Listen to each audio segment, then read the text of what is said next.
Final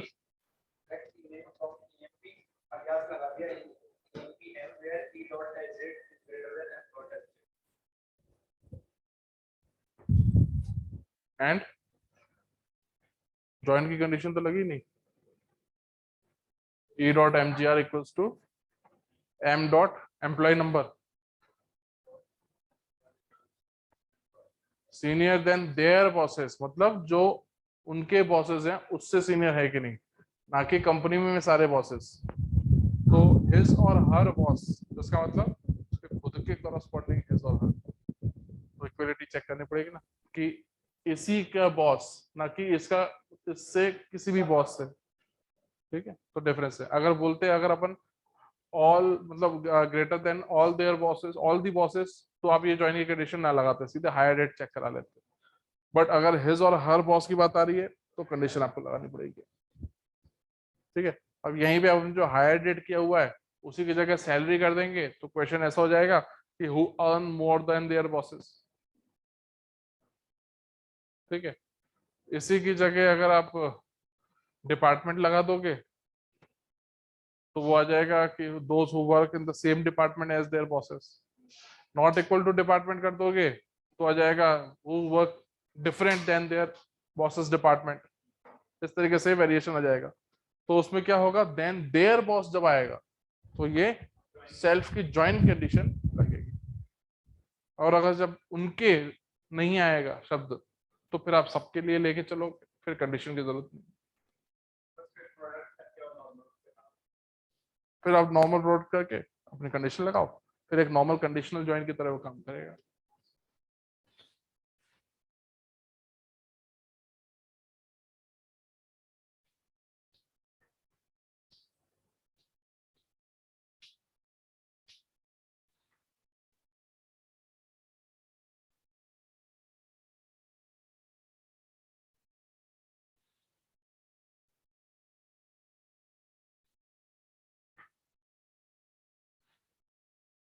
देखो कुछ भेजा है।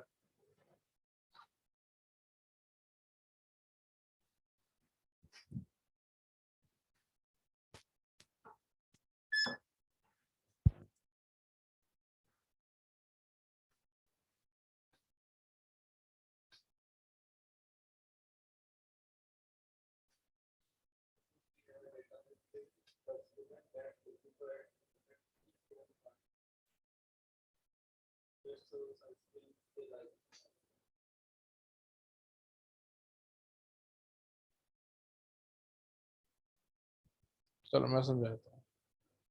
तीन रिलेशन है फ्रीक्वेंट, मतलब स्टूडेंट किस पार्लर पे फ्रीक्वेंट विजिट करता है ना, giving the parlour each student visit. Sir उसका मतलब यह है कि वो पार्लर जो आइसक्रीम देता हो, तो कौन कौन से आइसक्रीम कौन कौन से पार्लर देते हैं। तीसरा है कि स्टूडेंट को आइसक्रीम कौन सी पसंद है। तो तीनों को अगर मिला दें तो ये पता चल जाएगा कि स्टूडेंट कौन से पार्लर में फ्रिक्वेंटली विजिट करता है और वो पार्लर कौन कौन सी आइसक्रीम देता है जो स्टूडेंट को पसंद है। ठीक है, हमें क्या बताना है, prints the student that frequent at least one parlour that serve some ice cream that they like. अब इसमें एक टर्म आई एटलीस्ट। ठीक है, ना पॉइंट इज कि रिलेशनल अलजेब्रा की तरह ये ऐसे नहीं चलेगा। एवरी का मतलब अपन ने क्या समझा है,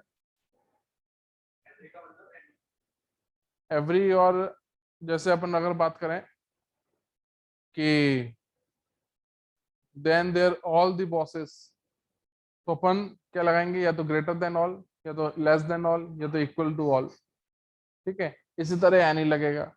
बट जब हम लोग बात करते हैं कि एटलीस्ट वाली, तो जब हम लोग ये दो टेबल, किसी भी दो टेबल को ज्वाइन करते हैं, जैसे एम्प्लॉय और डिपार्टमेंट को अपन ने ज्वाइन किया, एम्प्लॉय के डिपार्टमेंट नेम की हमें जरूरत पड़ी, तो अगर मुझे यहाँ पे एम्प्लॉय डिपार्टमेंट को ज्वाइन करना पड़ रहा है तो मैं ज्वाइन की रिक्वायरमेंट क्या है कि एटलीस्ट कोई एम्प्लॉय ऐसा होगा जिसकी डिटेल डिपार्टमेंट से हमें ज्वाइन करने का मिलेगी।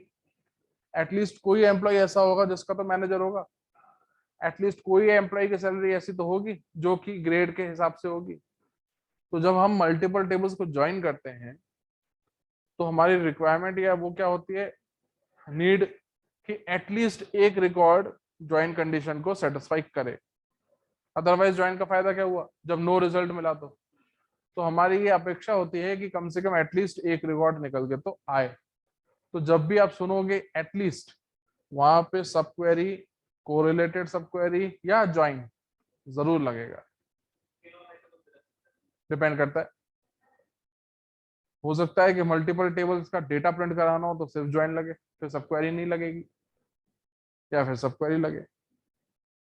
ठीक है, तो इसके अब दो पॉसिबिलिटी हो गई, क्योंकि एटलीस्ट लगा है तो ये काम सब क्वेरी से भी हो सकता है, और ज्वाइन के केस में अगर अपन देखें तो ये तीन रिलेशन है, तीन रिलेशन के अंदर मल्टीपल कंडीशंस आपकी बनेंगी, जैसे कि फ्रीक्वेंट्स और सर्व के बीच में कॉमन एट्रीब्यूट क्या है, parlour.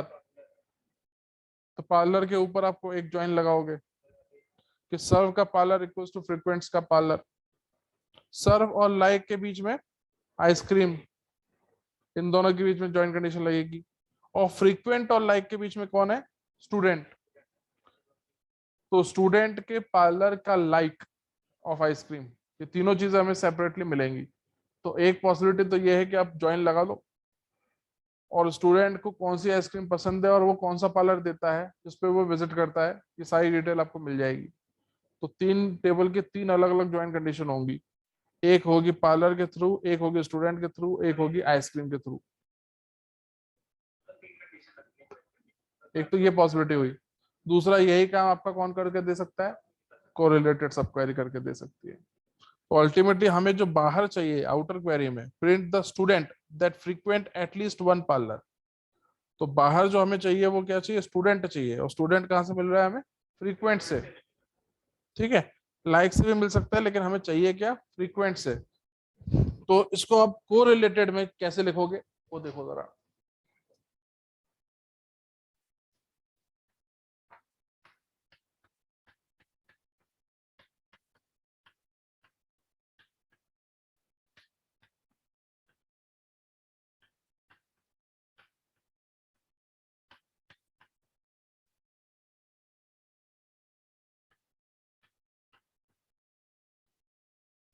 Of frequents that at least one parlour. तो फ्रीक्वेंट का पार्लर किसके साथ मैच होगा, सर्व्स के पार्लर से। वेयर फ्रीक्वेंट वाला पार्लर इन किसमें आएगा, select parlour from serves at least one parlour that serves some ice cream. अब आइसक्रीम की बात आ गई, तो सर्व्स के अंदर और लाइक्स के अंदर क्या है, आइसक्रीम कॉमन है। तो serves where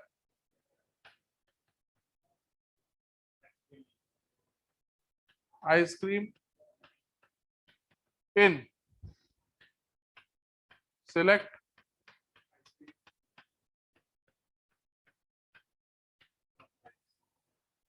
from likes some ice cream तक हो गया, दैट दे लाइक। और ये दे कौन है, स्टूडेंट। तो यहां से जो लाइक और आइसक्रीम और ये फ्रीक्वेंट जो हुआ है, from likes where what they like. अब यहाँ पे वेयर में लाइक्स और फ्रीक्वेंट के बीच में कॉमन क्या है, स्टूडेंट। तो लाइक्स का जो स्टूडेंट है is equals to frequents dot student. समझना है। अब यहाँ पे जरा इसको देखना ध्यान से, ये वो आइसक्रीम ला के देगा जो पसंद है, ये वो पार्लर ला के देगा जो आइसक्रीम सर्व करते हैं, कौन सी आइसक्रीम, जो बच्चों को पसंद है। ये बच्चा कौन है, ये लाइक में वो बच्चा वही है जो फ्रीक्वेंटली विजिट करता है बाहर। तो बाहर का ये कैसे करेगा कि यहाँ से आउटर क्वेरी से एक रिकॉर्ड उठेगा, इनर क्वेरी में मैच करेगा, और फिर वो धीरे धीरे फिर बाहर की तरफ जाएगी आउटर पे, फिर आउटर से एक मैच होगा, फिर इनर पे आएंगे, फिर एक धीरे धीरे करेगी। इसे हम लोग बोलते हैं कोरिलेटेड सब क्वेरी, कि बाहर की एक टपल साइमल्टेनियसली मैप करती है अंदर की एक टपल से। यूजुअली सब क्वेरी कैसे काम करती है कि इनर वाली पहले पूरी चल चुकी होती है, और फिर उसके बिहाफ पे आउटर एग्जीक्यूट होती है, लेकिन ये ऐसी नहीं चलती। तो ज्वाइन वाला तो सिंपल हो ही जाएगा, ये दूसरा केस, इसे हम लोग बोलते हैं कोरिलेटेड सब क्वेरी।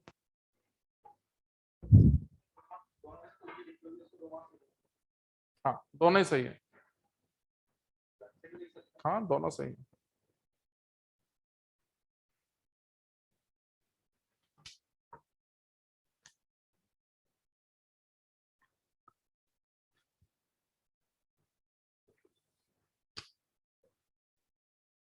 बच्चे इंक्वायरी के लिए तो आते हैं, बट कर क्या रहे हैं? क्यों?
क्लियर है ये?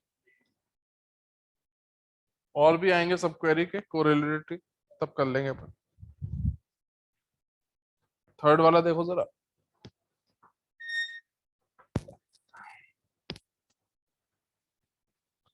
एम्प्लॉय दे रखा है, डिपार्टमेंट दे रखा है, दो क्वेरी लिखनी है। सारे एम्प्लॉय चाहिए जो कि कलकत्ते में काम करते हैं, जिनकी सैलरी 50,000 से ज्यादा है। क्या लिखोगे?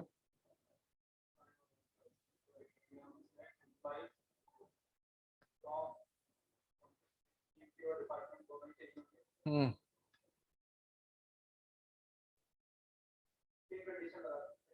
क्या क्या? हम्म।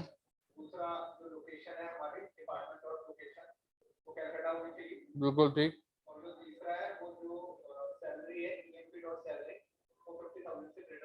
करेक्ट।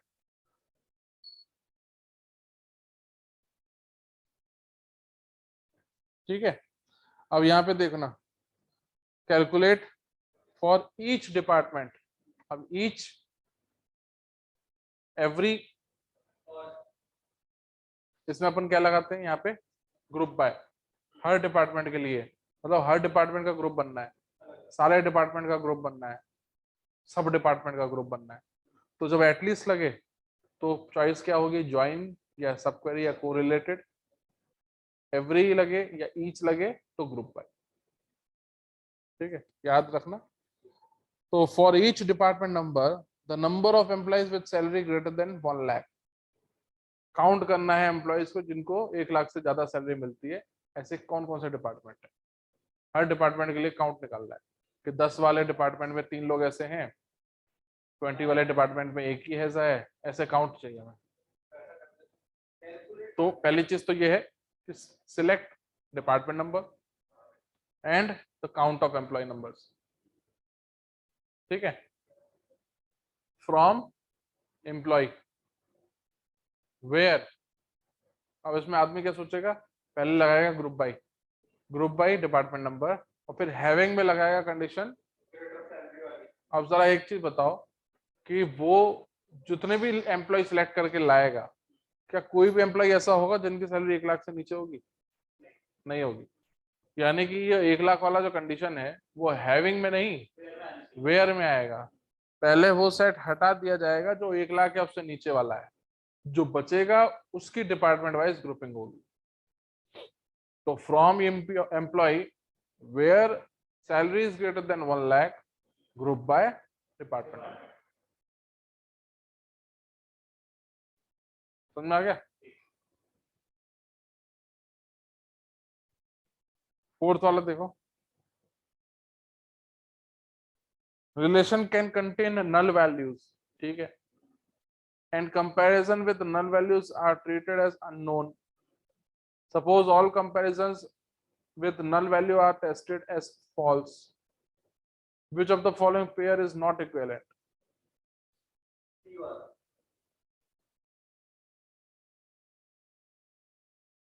कैसे? x not equals to 5 यानी false आया, यानी कंपैरिजन हो रहा है तो वो false आ गया, और x है not x equals to 5, x equals to 5 की false, उसके बाद से not है वो not false यानी बिल्कुल ठीक। पांचवा,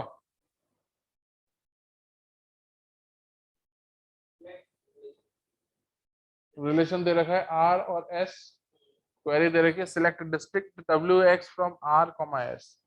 अब ये आर कॉमा एस क्या है, कोई कंडीशन तो लगी नहीं है, इसका मतलब ये कार्टेशियन प्रोडक्ट है, ठीक है, लेकिन जो डिस्टिंक्ट प्रिंट हो रहे हैं वो दोनों एट्रीब्यूट आर के हैं, एस के नहीं है, ठीक। तो वो क्या कह रहा है कि is guaranteed to be same as R, मतलब क्रॉस प्रोडक्ट होने के बावजूद r के बराबर है। हाँ आर के बराबर ही आना चाहिए। तो क्यों आएगा और कब आएगा?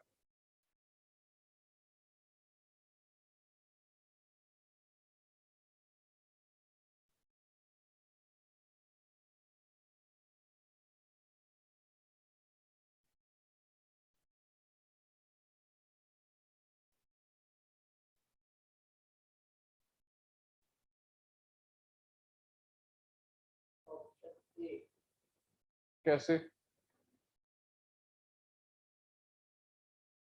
नॉन एम्प्टी होना चाहिए जरूरी, क्योंकि अगर वो एम्प्टी होगा तो क्रॉस प्रोडक्ट जीरो हो जाएगा। बिल्कुल ठीक, ऐसा, बिल्कुल ठीक। और अगर उसमें डुप्लीकेट होंगे आर में, तो अगर ओरिजिनल आर के अंदर डुप्लीकेट हुए, तो जब आप क्रॉस प्रोडक्ट करने के बाद जब डुप्लीकेट को हटाओगे तो ओरिजिनल आर से कम टपल्स मिलेंगी। लॉस हो जाएगा।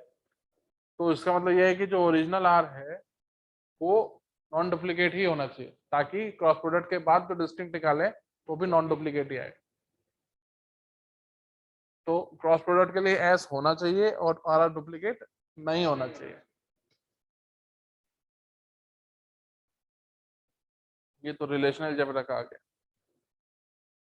Select distinct this from N arbitrary condition, जो भी लगा हुआ है ये किस रिलेशनल अलजेब्रा के इक्विवेलेंट है?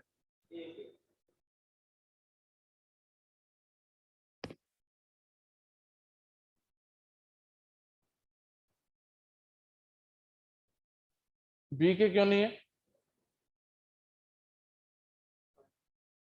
तो ज्वाइनिंग कंडीशन है, क्योंकि बी आपका नेचुरल जॉइन है, जबकि उसने बोल रखा है कि कोई भी प्रेडिकेट हो सकती है, वो कोई भी कंडीशन हो सकती है ना वेयर के अंदर।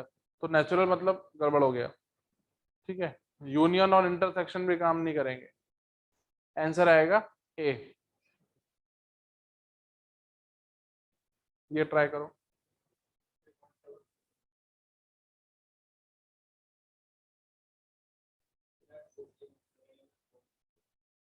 स्टूडेंट्स कोर्सेज और ग्रेड तीनों को ज्वाइन कर दिया है। स्टूडेंट और ग्रेड के बीच में रोल नंबर सेम है, ठीक है, कोर्स और ग्रेड के बीच में कोर्स नंबर सेम है। इंस्ट्रक्टर दे रखा है इसने कोर्थ, ग्रेड दे रखी है ए, ठीक है। तो फॉर ग्रेड ए जिनकी कोर्स नंबर सेम है और वो स्टूडेंट जिन्होंने ग्रेड निकाली है ए, जिनका इंस्ट्रक्टर कौन था, कोर्थ, वो मिलेंगे। अब अपन ने यहाँ पे ज्वाइन लगाया हुआ है, तो एटलीस्ट वाली कंडीशन हो गई, बिल्कुल ठीक, ये फायदा है, ठीक है। तो हमने जब ज्वाइन किया हुआ है तो कोर्थ नाम के इंस्ट्रक्टर से पढ़ाया हुआ विथ ए ग्रेड, कम से कम एक बच्चा तो चाहिए, है ना, तो कम से कम मैंने एक एटलीस्ट वाला केस। तो आंसर आएगा आपका सी।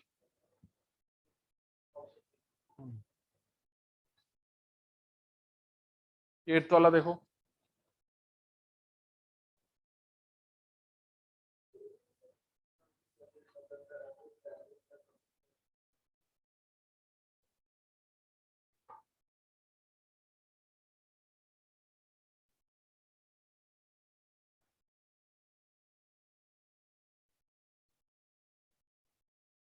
average salary of male employees is more than the average salary of female. Option number B. बिल्कुल ठीक।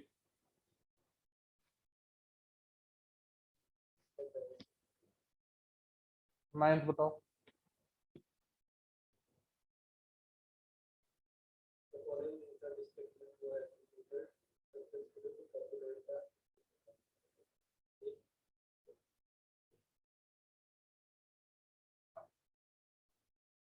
how many rows and columns will be listed. The number of rows is equals to 3 cross 2, that is 6. The number of columns 5, that is option D. Cartesian product किया हुआ है यानी कि सारे attribute सारी tuples. Answer आएगा D. अगला 25 option है। वैसे नल की वजह से थोड़ा क्वेश्चन ऐसा लग रहा है कि नहीं पहले सॉल्व कर चुके हो क्या? हाँ। इसलिए फटाफट हो रहा है सॉल्व। सर ये इसी में होगा बल्कि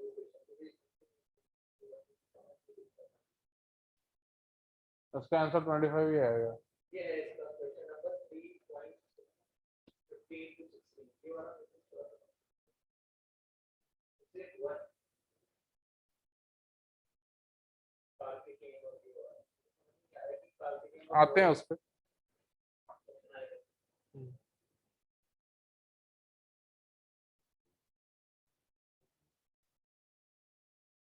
क्वेश्चन नंबर 11 क्या है आंसर?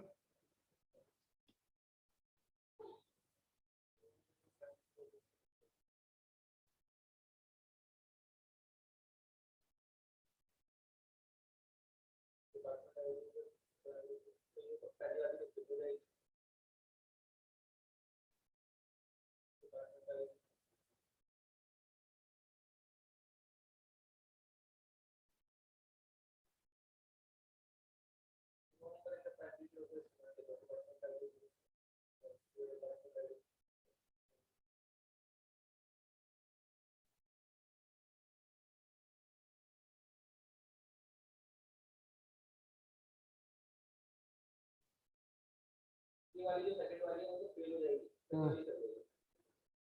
क्योंकि पहली वाली चाइल्ड रिलेशन में है। नीचे वाली प्राइमरी की भी है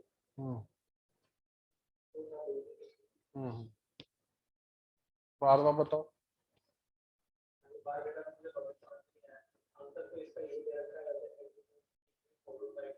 देखो बारहवें का कहना ये है कि उसने कुछ रूलिंग लगाई है कमीशन फाइंड आउट करने के लिए और उसने कंडीशंस दे रखी हैं कि किसका कितना परसेंट बढ़ना चाहिए। फिर वो पूछ रहा है कि किस तरीके या किस सीक्वेंस में चले कि वो सही तरीके से अपग्रेडेशन हो। तो सपोज मान लो कि किसी की सैलरी जो है 49,999 या 90 है तो वो पहली वाली कंडीशन में सेटिस्फाई कर जाएगा। 50,000 से कम कर जाए तो उसकी 2% सैलरी बढ़ जाएगी। 2% सैलरी बढ़ने के बाद जो भी परसेंटेज होगा उस हिसाब से उसका काम हो जाएगा। जैसे 2% सैलरी बढ़ेगी उसकी रेंज क्या हो गई 50,000 से ऊपर आ जाएगी अब सैलरी। जैसे ही बढ़ेगी तो उसके बाद होगा क्या वो सेकंड वाली जो कंडीशन है उसमें भी सेटिस्फाई कर जाएगा क्योंकि अब 50,000 से ऊपर है वो। तो उसकी सेकंड वाले में होने के बाद वो 4% और बढ़ जाएगी। मतलब जिसकी कभी 50,000 से कम हुआ करती थी पहले T1 और फिर T2 चलाने में उसकी 6% रेज हो गई। तो ये सही थोड़ी है। तो कायदा क्या करना चाहिए था कि हायर वाले को पहले चलाना चाहिए था लोअर वाले को बाद में। तो T3 T2 T1 आएंगे।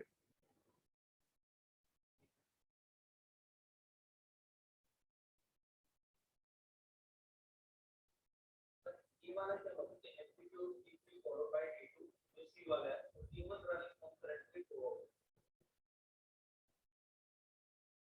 C वाला लॉजिक है रनिंग कंकरेंटली थ्रू आउट मतलब कि उसमें से कोई डिपेंडेंसी नहीं है T2 और T3 पे इसलिए वो कहीं पे भी चल सकता है। बट ऐसा है नहीं ना। हाँ आंसर आएगा डी।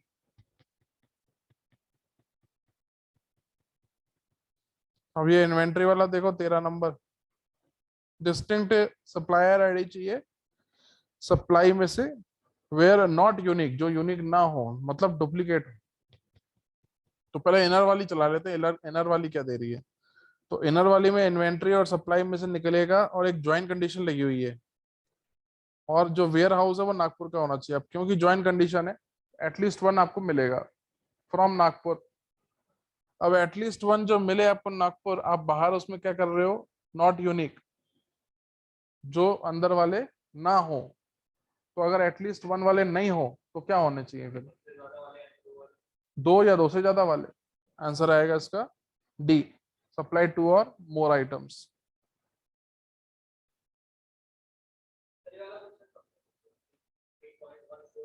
हाँ, ये कोरिलेटेड का है, ये समझा देता हूँ। द रिलेशन बुक टाइटल जो है वो इस तरीके से दे रखा है, अलग अलग बुक्स को होल्ड करते हैं, किसी भी दो बुक्स की जो प्राइस है वो सेम नहीं है, ठीक है। तो एक बुक का हमने सेट बनाया हुआ है बी, एक बुक का बनाया हुआ है टी। टी का काउंट निकाल रहे हैं, जिसमें टी का प्राइस जो है वो बी वाली प्राइस से कम होना चाहिए। ऐसे हमें कितने चाहिए, 5 काउंट चाहिए, लेस देन 5, 0 1 2 3 4, 5 पे कंडीशन फॉल्स। वो देखो ना लास्ट में लिखा हुआ है लेस देन 5। तो जितने भी काउंट निकलेंगे वो लेस देन 5 वाले चाहिए मेरे को। वैसे तो एक क्वेश्चन यहीं खत्म हो गया, बट फॉर यू मैं आपको सैंपल देता हूँ। मतलब ये तो हम ठीक है, आपने 5 वाला जो बोला है, वैसे लेस देन 5 है सकते 5 में कह रहा है। 4 मतलब देखो, काउंट 0 से शुरू होता है। देखते जाओ।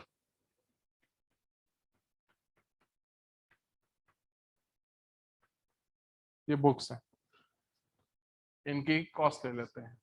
100 रुपये, 90 रुपये, 95, 105, 112, 88, 200, 175, ठीक है। ना पॉइंट इज कि उसने दो सेट बनाए हुए हैं सेम, एक नाम दिया उसने बी, एक नाम दिया उसने टी।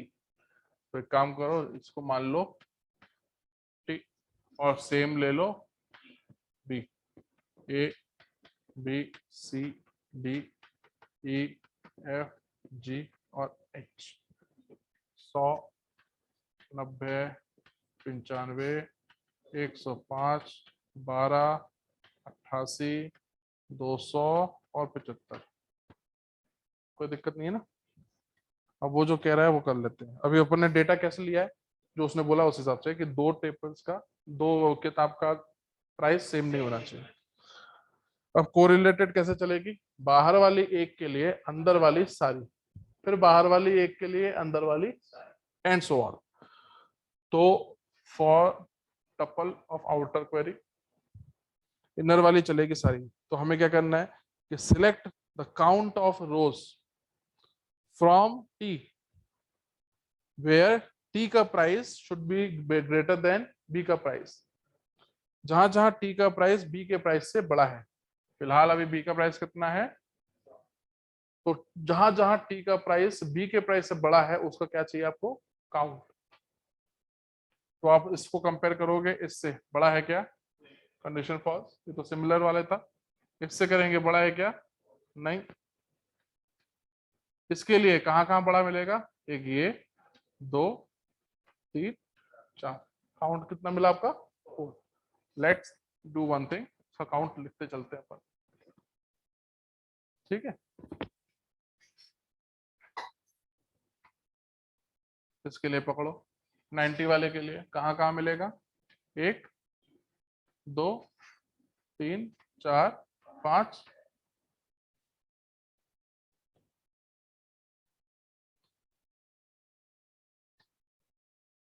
95 के लिए ऐसे काउंट कर लेते हैं, ये आपका 1, 2, 3, 4, 5। 105 के लिए 1, 2, 3,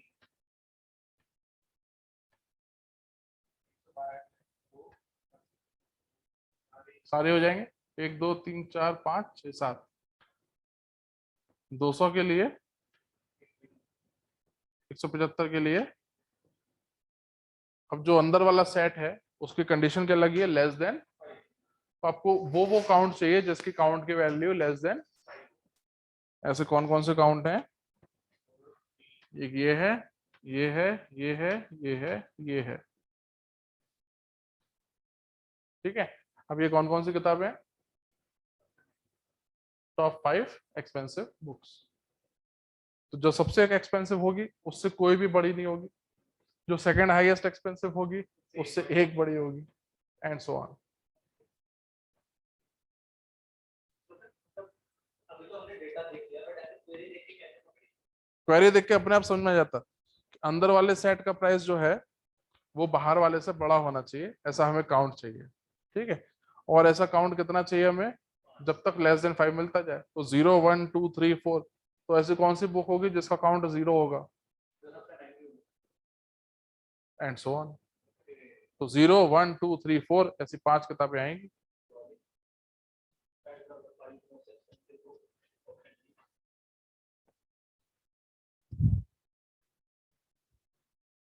15 वाले में भी दिक्कत थी ना।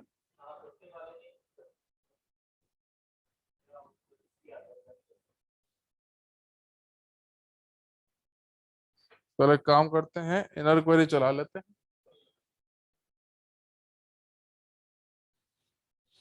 Select DID from cards reserves where CID equals to CID and color equals to green। ठीक है साहब, कार और रिजर्व को ज्वाइन करना है, कंडीशन है दोनों के CID कंपेयर होने चाहिए और कलर ग्रीन चाहिए। कार और, एक मिनट, कौन कौन से हैं यार? रिजर्व्स, कार्स और रिजर्व्स ऊपर नीचे हैं, हाँ ठीक है। तो आपके 101 का एक रिकॉर्ड है नीचे, 102 है, 103 है, 104 है। ठीक है, लेकिन ग्रीन वाली जो है वो सिर्फ एक ही है, फरारी। तो फरारी का CID कितना है? 103। तो 103 जो होंगी वो सारे DID आपको मिल जाएंगे। तो 103 वाले DID कौन कौन से दिख रहे हैं? एक 22 है, एक 31 है, एक 74 है। ये इनर क्वेरी का रिकॉर्ड आया। ये इंटरसेक्ट हो रहा है ऊपर वाली के साथ। ऊपर वाली चला लो, फिर से DID चाहिए वो जो रेड वाले हैं, सेम तरीके से निकालो। रेड के दो हैं, 102 और 104। तो 102 वाले में एक आ रही है आपकी 22, फिर एक और बार आ रहा है 22 104 से, फिर आ रहा है 31 102 से, फिर दोबारा आ रहा है 31 104 से, और फिर एक एक्स्ट्रा और आ रही है 64। करेक्ट। इन दोनों का इंटरसेक्शन करना है, इंटरसेक्शन करोगे तो रिजल्ट क्या आएगा इन दोनों का? 22 और 31। आउटर क्वेरी क्या कह रही है? डी नेम चाहिए ड्राइवर्स के जिनका DID जो अंदर दे रखा है। 22 और 31 किस किस के हैं ये? 22 कार्तिकेयन और वोरिस।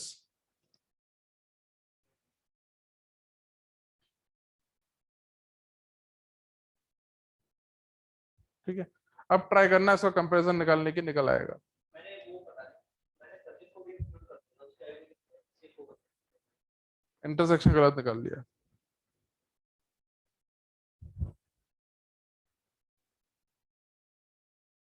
क्वेश्चन नंबर 18 ट्राई करना, जरा बताना।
select student from enroll where student in, select student from paid, देख लेते हैं। एनरोल के अंदर स्टूडेंट और कोर्स, जिसमें स्टूडेंट कोर्स मिला के प्राइमरी की है। रिलेशन के अंदर पेड के अंदर स्टूडेंट और अमाउंट, जिसमें स्टूडेंट प्राइमरी की है। ठीक है, तो स्टूडेंट प्राइमरी की है तो सिलेक्ट स्टूडेंट फ्रॉम पेड, सारे स्टूडेंट मिल गए यूनिक। ठीक है, अब आप वहां से निकाल रहे हो एनरोल में से जो स्टूडेंट स्टूडेंट पेड के अंदर होने चाहिए। अब जरा लॉजिक लगाओ कि अगर पेड में स्टूडेंट प्राइमरी की है तो पेड हुआ पेरेंट और एनरोल हुआ चाइल्ड, तो चाइल्ड का तो हर डेटा पेरेंट में मिलेगा ही मिलेगा। तो जितने एनरोल के अंदर हो गए स्टूडेंट सारे के सारे लिस्ट हो जाएंगे। याद है मैंने बताया था जब भी अपन करते हैं तो हमेशा रिकॉर्ड चाइल्ड रिकॉर्ड के हिसाब से आता है ना। हाँ, जो भी अगर ज्वाइन सही है तो जो भी आएगा उसके हिसाब से आएगा। तो एनरोल में मान लो अगर 10 रिकॉर्ड्स हैं जिसमें से हर स्टूडेंट डबल आता है तो वो सारे स्टूडेंट पेड में तो होंगे ही होंगे, सारे सिलेक्ट हो जाएंगे 10 डबल्स नॉन यूनिक। ठीक है, मान के चलना। सेकंड वाली देखो, सिलेक्ट स्टूडेंट फ्रॉम पेड। अब आउटर क्वेरी पेड पे लगी है, अब यहाँ पे डुप्लीकेट टपल्स नहीं मिलेंगे। Where student in enrolled, enrolled से फिर से इस बार निकली 10 टपल, 10 स्टूडेंट मिल गए। लेकिन बाहर जो क्वेरी चल रही है वो क्या है, उसमें सिर्फ कितने होंगे, 5 स्टूडेंट होंगे, वो 5 ही सिलेक्ट होंगे क्योंकि वो पांचों अंदर मिल जाएंगे। अगर मान लो कोई नहीं मिला तो वो नहीं मिलेगा, यानी कि वो स्टूडेंट जो एनरोल नहीं हुआ। ठीक है, लेकिन जितने भी मिलेंगे वो यूनिक होंगे। तीसरा देखो, स्टूडेंट निकाला है फिर से एनरोल में से, इस बार ज्वाइन लगा दिया है, तो वही जो फर्स्ट में फर्स्ट वाले जो उसमें क्वेरी लगा के किया था सब क्वेरी वही वो काम। ठीक है, तो यहाँ से भी नॉन यूनिक मिलेंगे, एटलीस्ट वन तो मिलेगा ही, डुप्लीकेट भी होंगे। चौथा वाला जो है वो पेड से निकाला है, इसका मतलब ये यूनिक मिलेगा। ठीक है, where exist select staff from enrolled where enrolled का स्टूडेंट इक्वल्स टू पेड का स्टूडेंट, ये कोरिलेटेड सब क्वेरी है। मतलब बाहर वाले स्टूडेंट के लिए अंदर वाली पूरी चलेगी और बाहर वाला स्टूडेंट अंदर एग्जिस्ट होना चाहिए। तो ये तो सिमिलर हुआ भाई, और क्योंकि पेड वाला आउटर है तो वो 5 ही टपल्स लाके देगा अंदर कितने भी बार हो। तो जो थर्ड और जो फर्स्ट है वो सिमिलर है, सेकंड और बस।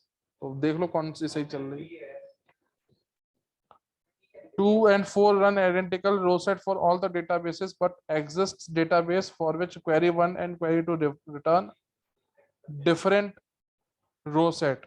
हाँ तो सही है, बट देयर एग्जिस्ट डेटाबेस कुछ मतलब ऐसे डेटाबेसेस जरूर होंगे जिसमें 1 और 2 जो है होंगी वो डिफरेंट टपल्स देंगी, अगर 1 वाले के अंदर यूनिक नहीं हुए तो। फिलहाल अपन मान के क्या चल रहे हैं कि एनरोल के अंदर एक एम्प्लॉय मल्टीपल टाइम्स हो सकता है, बट ऐसा हमेशा जरूरी तो नहीं है। ठीक है, तो कुछ डेटाबेसेस के लिए जहां डुप्लीकेट एनरोल में रहेंगी वहां वो क्वेरी 2 से अलग हो जाएगा, और अगर नहीं होंगी तो सम डेटाबेसेस के लिए सही चलेगा। आंसर आएगा आपका बी।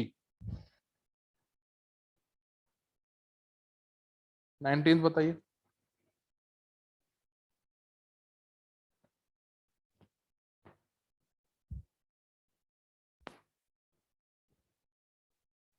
कल हो सके तो वो रुड़की वाले को भी बता देना क्लास का कि इंपॉर्टेंट टॉपिक्स हैं, फिर ना तो ट्रांजैक्शन समझ में आएगा ना इंडेक्सिंग समझ में आएगी। वीडियो से ही पढ़ना था तो फिर बात ही क्या थी।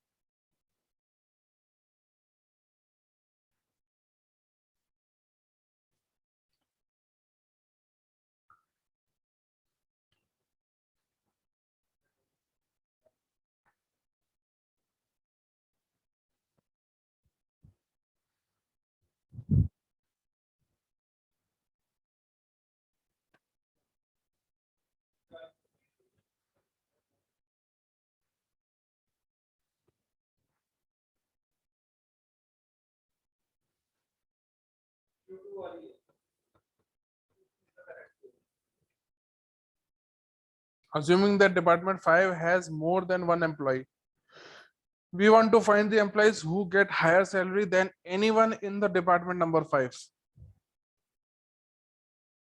डिपार्टमेंट 5 के किसी भी एम्प्लॉय से ज्यादा सैलरी, तो मतलब सबसे लोअर वाले के या हायर वाले के? सबसे लोअर वाले नहीं, किसी के एम्प्लॉय है ना, तो हायर वाले की कर देंगे तो सबके लिए हो जाएगा। तो हमें किसी भी चाहिए ना, एनी चाहिए, ऑल नहीं चाहिए। अगर हायर वाले की निकाल ली और उससे ज्यादा मिला तो वो सभी से ज्यादा होगा, फिर तो वो ऑल का केस हो गया। एनी का केस कब आएगा? जब सबसे कम वाले कम वाले से करेंगे। ठीक है, तो ग्रेटर देन एनी देख लेते हैं। तो एम्प्लॉय सिलेक्ट करना है जो एग्जिस्ट नहीं करते। कहाँ से? Select staff from employee where department is 5 and S dot salary is greater than equals to E dot salary. तो वो एम्प्लॉय जो एग्जिस्ट नहीं करते हैं डिपार्टमेंट नंबर 5 में, और जिनकी सैलरी जो है, जिन एम्प्लॉय की सैलरी 5 वाले के सैलरी से बड़ी है, तो सॉरी छोटी है और बराबर है, जो ऐसे एग्जिस्ट नहीं करते हैं, वो सिलेक्ट होंगे। तो डिपार्टमेंट 5 से तो हमको सिलेक्ट करने हैं, अगर हम तो नॉट एग्जिस्ट हम्म। बाहर का मान लो कोई एम्प्लॉय मिला, उसको कंपेयर किया हमने अंदर ले जाके। ठीक है, तो अंदर अगर मान लो डिपार्टमेंट नंबर 5 के जो एम्प्लॉयज होंगे उनकी सैलरी से कंपेयर होगा बाहर वाले एम्प्लॉय की सैलरी।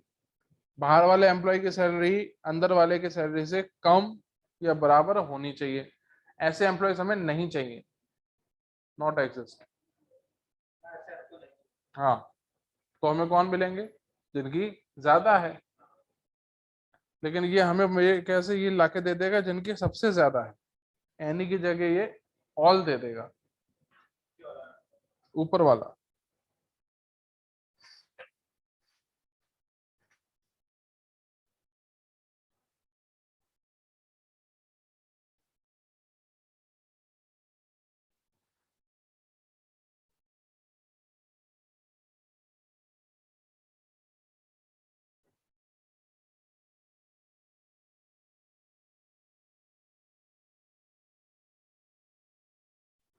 अगर लेस देन और इक्वल टू वाले हटा रहे हो तो हमें वो मिलेंगे जो सबसे ग्रेटर वाले हैं।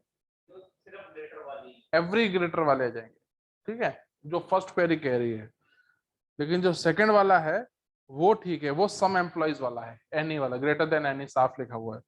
तो आंसर जो है वो आना चाहिए उस हिसाब से बी। Query 2 is correct. क्वेरी 1 वाली जो होगी वो सबको हटा देगी, छोटे और बराबर वालों की, और वो लाके देगी जिनके डिपार्टमेंट 5 के सारे एम्प्लॉय से ज्यादा है। आंसर आएगा बी।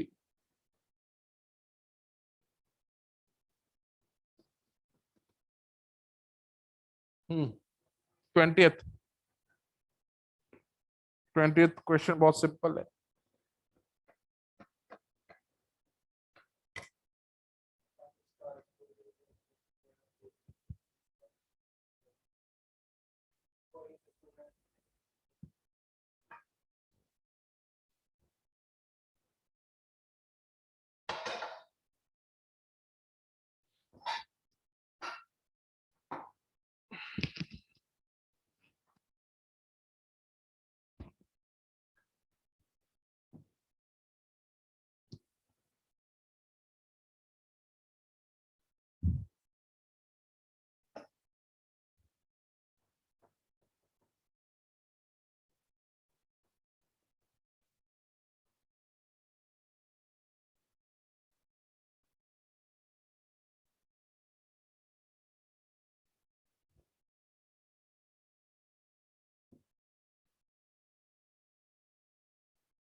आंसर आएगा डी।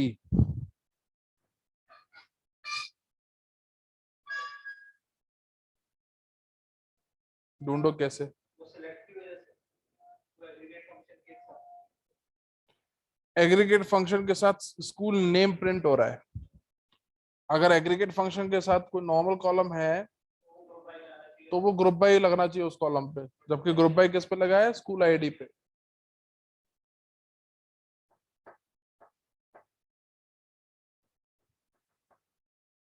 22 नंबर देखो, 22 नंबर तो सिंपल है, फॉर्मूला दिया हुआ है उसको चलाते जाओ, बताओ y की वैल्यू क्या होगी जब x 7 होगा। y की वैल्यू हर बार निकलेगी 2my+1। तो पहली बार 1, अगली बार 3, उसके बाद 7, फिर 15, फिर 31, 63, 127। आंसर आएगा 127। हाँ, 2023 मतलब सॉरी 23 नंबर वाला देखो, सिलेक्ट काउंट फ्रॉम, दो जॉइन दे रखे हैं, select borrower bank manager from loan records S S. तो एक आपका सेट बना रखा है एस के नाम से और एक बना रखा है टी के नाम से, और दोनों में टेम्पररी टेबल्स बनाई हुई हैं। पहले एस वाले में क्या किया हुआ है, बोरोवर और बैंक मैनेजर लिया हुआ है, टी वाले में बैंक मैनेजर और लोन अमाउंट लिया हुआ है। तो कॉमन एट्रीब्यूट कौन हुआ, बैंक मैनेजर। और अगर बैंक मैनेजर के ऊपर आपका नेचुरल जॉइन लगाया हुआ है, करेक्ट, तो बैंक मैनेजर के ऊपर नेचुरल जॉइन भी लग गया, ध्यान रखना। तो ऐसा हमें क्या चाहिए, काउंट चाहिए, ठीक है, नेचुरल जॉइन करने के बाद काउंट। अब जरा लॉजिकली सोचना, इस तरफ भी बैंक मैनेजर है, उस तरफ भी बैंक मैनेजर है, क्या बैंक मैनेजर दोनों में से किसी एक जगह प्राइमरी की होगा?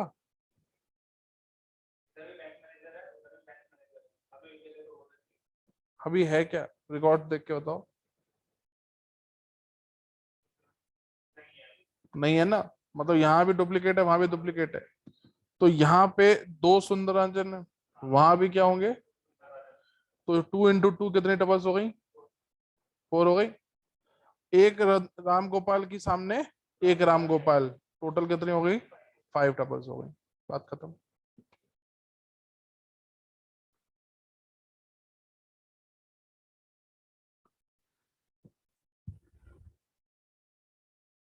पच्चीस वाला करो।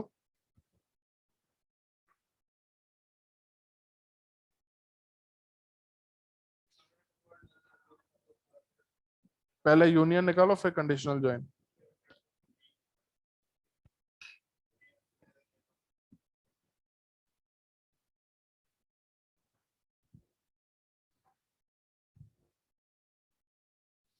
ए और बी का यूनियन निकालोगे तो क्या क्या मिलेगा, ए और बी में कॉमन क्या है, श्रेया, है ना। तो ए और बी में आईडी देख लेते हैं, सिर्फ आईडी आईडी, रोहित भी कॉमन है, तो आईडी आईडी निकाल लेते हैं। तो 12, 15, 99, 25, 98, नोट कर लेना। 25 यूनियन निकाल रहे हो बेटा, इंटरसेक्शन नहीं है। 12, 15, 99, 25, 98, ये 5 यूनियन निकल गए। कंडीशनल ज्वाइन लगाना है सी के साथ, जिसमें ए वाली साइड जो आईडी है वो 40 से ऊपर होनी चाहिए और सी वाली जो है वो 15 से नीचे, दोनों में से कोई एक कंडीशन ट्रू होनी चाहिए। तो ए वाली से 40 से ऊपर तो ये दो ही है, 99 और 98, ठीक है। और बी वाली साइड जो है, सी वाली साइड जो है 15 से कम, वो एक ही है, 10। अब लेकिन ये कब होगा, जब आप दोनों को क्रॉस प्रोडक्ट कर दोगे।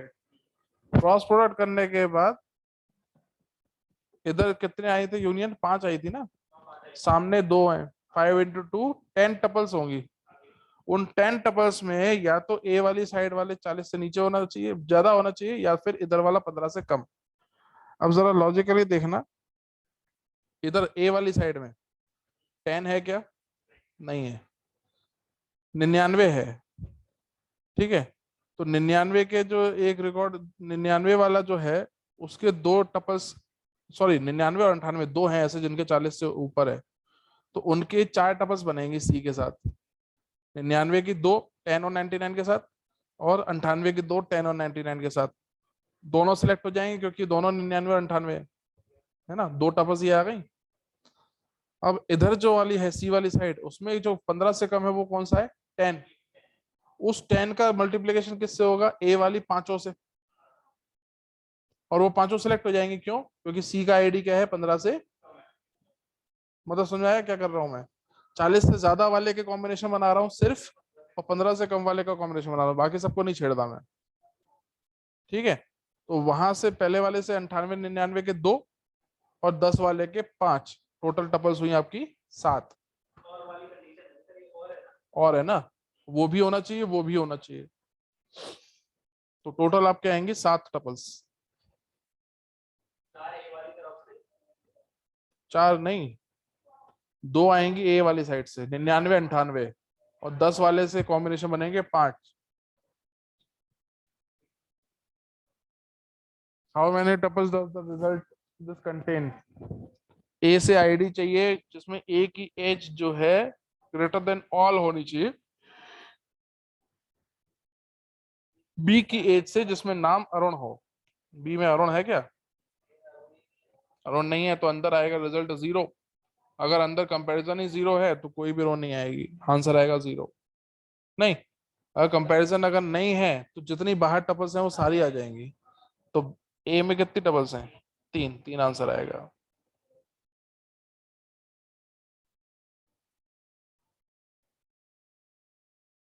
ठीक है, ये 28 वाला वैसे ही है जो अपन ने अभी किया था डिस्टिंक्ट वाला, ट्राई करना। ये रिलेशनल का घुसेड़ दिया बीच में इनने। 29th एक्सप्रेशन लगा हुआ है, where A1 A2 set of attributes हैं, A1 is subset of A2, F1 F2 जो है वो एक्सप्रेशंस दे रखे हैं। तो ऊपर वाली का ऑप्टिमाइज्ड वर्जन निकालना है।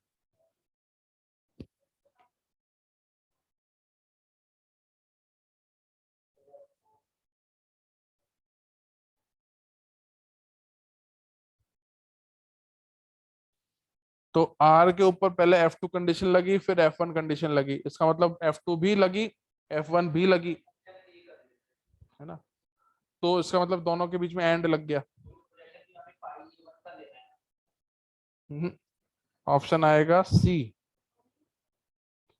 पहली बात तो ये है कि F1 और F2 दोनों अप्लाई होंगी, तो वो एंड अपने लगा दिया। अब जो अप्लाई हुई उसमें पहला प्रोजेक्शन किसका किया अपन ने, A2 का, तो उसने A2 कॉलम लेकर आ गया। मान लो 2 कॉलम थे A1 A2, पहला प्रोजेक्शन किसका हो गया, A2 का। A1 बचा, A1 बचा ही नहीं ना। आपने एक टेबल थी R जिसमें 2 कॉलम थे A1 A2, F1 F2 दोनों अप्लाई कर दी। अभी भी कॉलम कितने आ रहे हैं, A1 A2। पहला प्रोजेक्शन आपने किसका किया है, A2 का, तो A2 प्रोजेक्ट होके आ गया। अब जो सेट आया A2 वाला उसमें A1 तो होगा नहीं। अब आप उस पे A1 अगर लगाओगे प्रोजेक्शन तो काम करेगा वो, हाँ सी।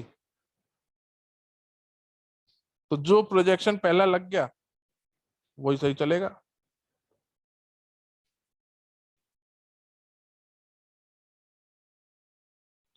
हाँ, select customer ID from customers where, ये ज्वाइन कंडीशन लग गई। और रेटिंग गुड नहीं होनी चाहिए, तो जिनकी रेटिंग गुड नहीं है मतलब बैड रेटिंग है, और जिनकी एम्प्लॉय और सेल्स आपस में रिलेट करते हैं, ऐसे हमें नहीं चाहिए। तो ये मतलब डिवीजन जैसा हो गया। तो अगर ये नहीं चाहिए तो हमें कौन से मिलेंगे, वो सारे मिलेंगे जिनकी रेटिंग गुड है। तो जैसे ये देखो फर्स्ट वाला, name of all the employees with that at least one नहीं मिलेगा। All employees with most one of their, most one भी नहीं मिलेगा। All employees with none of their customer good rating, ये भी नहीं है। Name of all the employees with all their customers having a good rating, ये not exist की वजह से ऐसा हुआ है, हाँ। तो जो हमें जो एटलीस्ट मिल रहा था वो हमने हटा दिया। Not exist. हाँ, तो हमें वो मिलेंगे जो ऑल वाले हैं, सारे वाले, वही जैसे डिवीजन करते थे अपन। इसमें क्या करना है, स्टूडेंट नेम चाहिए, सम ऑफ मार्क्स चाहिए, रोल नंबर से ज्वाइन किया हुआ है, ग्रुप बाय स्टूडेंट नेम है, number of rows that will be return by SQL query. दोनों में कॉमन एट्रीब्यूट कौन हुआ, रोल नंबर। ग्रुप बाय करेंगे स्टूडेंट नेम, हाँ तो उससे क्या फर्क पड़ता है, जब आप ग्रुप बाय करोगे तो दो ही ग्रुप बनेंगे, एक राज का एक रोहित का, है ना।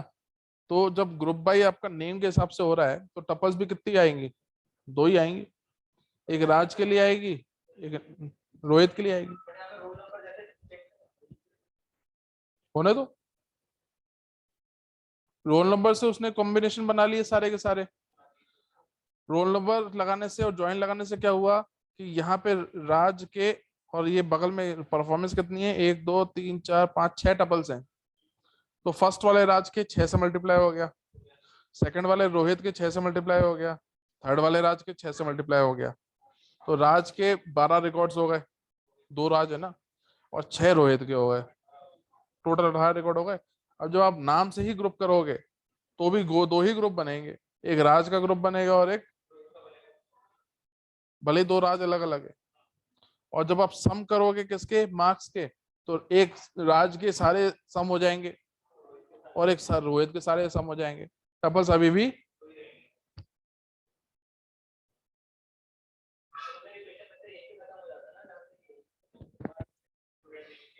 ग्रुप बाय एस नेम से ही खत्म हो गया वो, अब आप ज्वाइन करो ना करो, ग्रुप बाय जो है वो स्टूडेंट के हिसाब से चलेगा।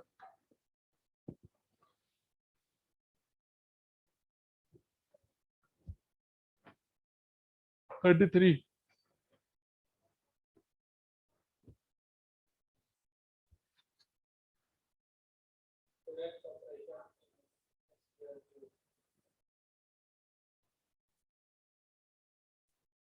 अच्छा 32 कर लो। Selection operation in relation algebra, selection operation relation algebra except the that select in this the projection operation in relational algebra।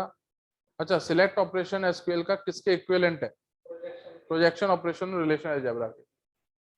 C 33, theatre address और कैपेसिटी। P1 एड्रेस चाहिए हमें सिनेमा P1 से, such that it always find the address of theaters with maximum capacity।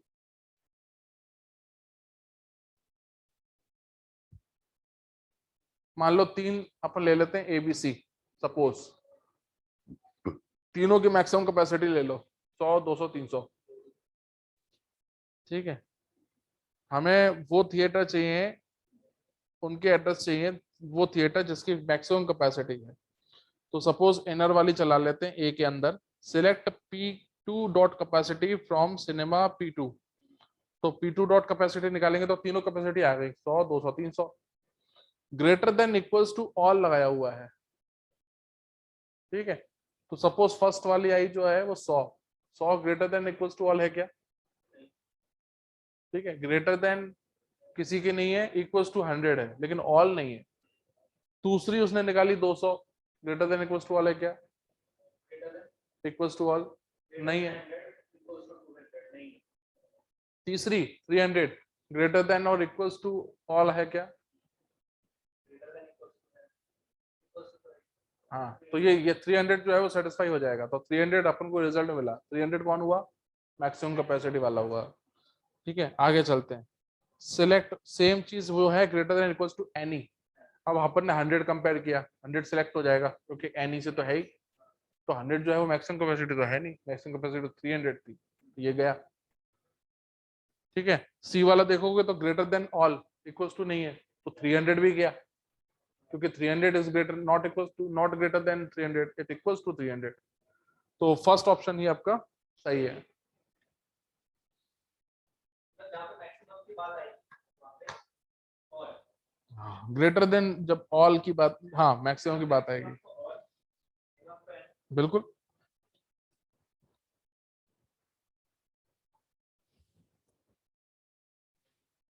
और each की बात आ जाए तो group by, at least की बात आ जाए तो सब क्वेरी है join.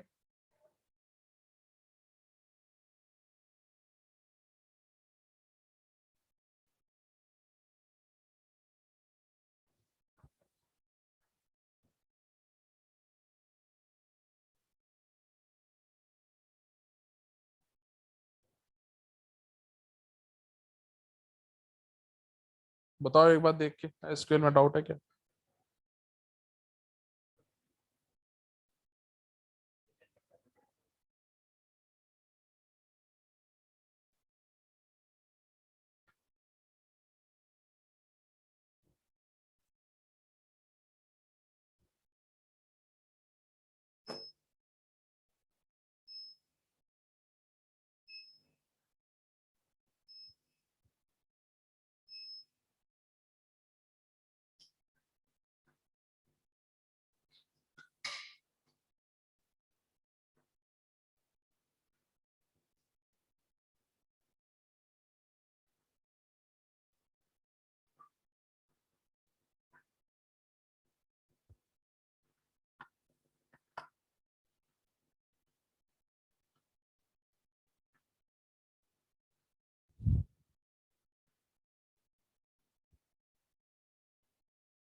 Thank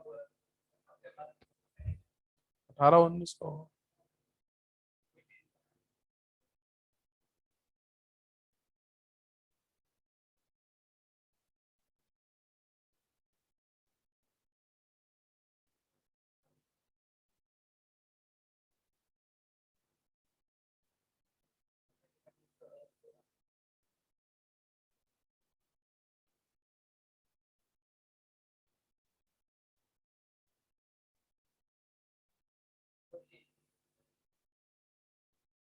change in the sense जो लेटेस्ट भी आए हुए हैं, तो उसमें है तो सही नॉर्मलाइजेशन 2021-22 वाले।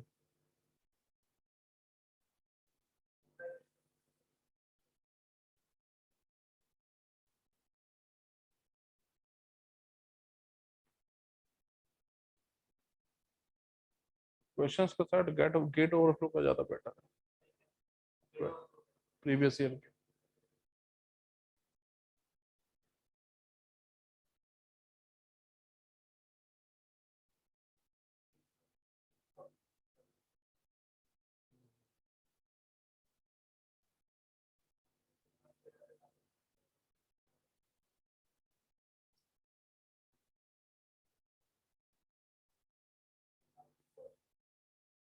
नहीं पूछते वो लोग।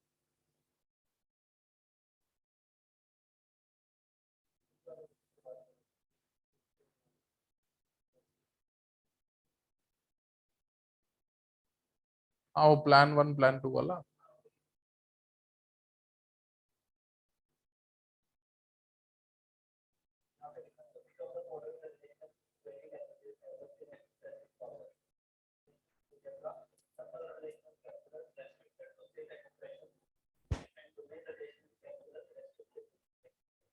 हम्म,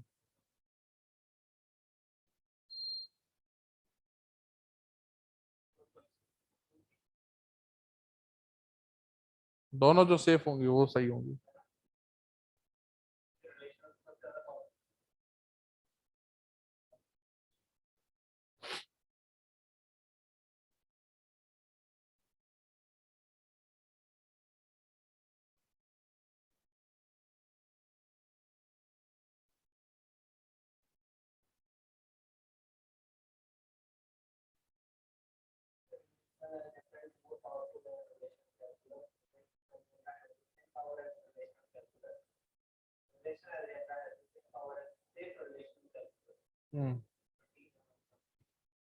सेफ।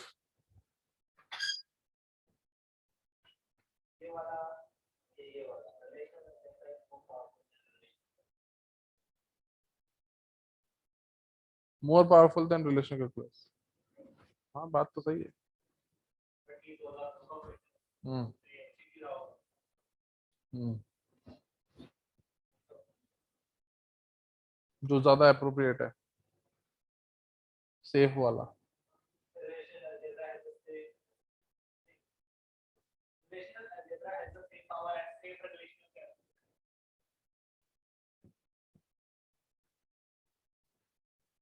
जब मोर पावर वाली बात होती है तो मोर पावर में मतलब ये हुआ कि सारी की सारी क्वेरीज में मोर पावर, बट ऐसा तो नहीं है ना।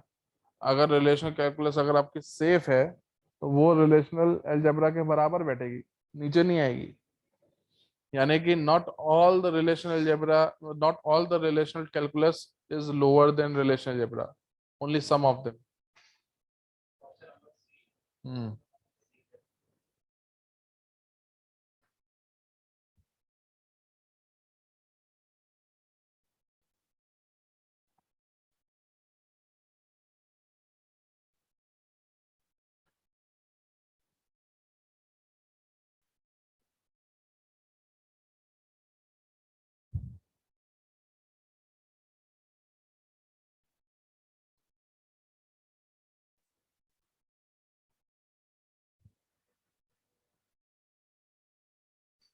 एक काम एक काम करें, टीआरसी पढ़ लें अभी,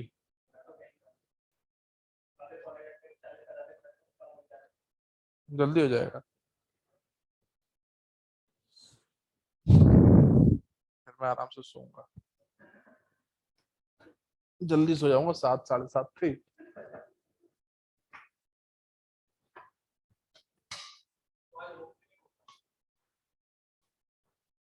प्रायर नोटिस पे किया नहीं, सिंपल कम्युनिकेशन गैप।